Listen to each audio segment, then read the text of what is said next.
রাজধানীর আদাবরের শেখটেকের এই বাড়িতে ভাড়া থাকে ১৭ বছর বয়সী লামিয়ার পরিবার।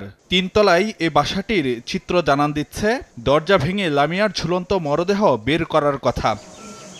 জুলাই অভ্যুত্থানে শহীদ গাড়ি চালক জসিমের কন্যা লামিয়া গত মাসে পটুয়াখালীর দুমকিতে বাবার কবর জিয়ারত শেষে নানাবাড়ি যাওয়ার পথে সংঘবদ্ধ ধর্ষণের শিকার হন তিনি।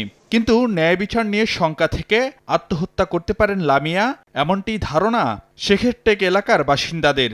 যাদের অপরাধে আত্মহত্যায় প্ররোচিত হয়েছেন লামিয়া, তাদের সর্বোচ্চ শাস্তির দাবি জানান তারা। তারা তো ১ তারিখে এখান থেকে চলে যাওয়ার কথা ছিল সবার। থেকে খারাপ লাগা এটাই যে তার লাস্টেই চলে গেল আর কি। তার ভিতরে একটা কষ্ট, সে এটা সামলাতে পারতেছে না। আর এই মৃত্যুর কারণ হয়েছে এই দর্শন, নইলেও মরতো না। আমরা চাই নিরাপত্তা, আর যে ঘটনা ঘটাইছে ওরে এর কঠিন শাস্তি হোক আর ফাঁসি হোক। এ ঘটনায় রাজধানীর আদাবর থানায় অপমৃত্যুর মামলা করেছেন লামিয়ার চাচা। ঘটনাস্থল পরিদর্শন করেছে সিআইডি ও থানা পুলিশ। তার চাচা বাদী হয়ে একটা অপমৃত্যু মামলা রুজু করে। এটা রেগুলার মামলার মতোই তদন্ত হবে। আদার্স কোনো ফাইন্ডিংস পেলে অবশ্যই আমরা সেদিকে ধাবিত হব। সিআইডি ছায়া তদন্ত করে, ওরা কি পেল না পেল আমরা তাদের সাথেও যোগাযোগ রাখবো। সকালে সোহরাওয়ার্দী মেডিকেল কলেজ হাসপাতালে সম্পন্ন হয় লামিয়ার মরদেহের ময়নাতদন্ত। ফারুক ভিয়া, রবিন, সময় সংবাদ, ঢাকা।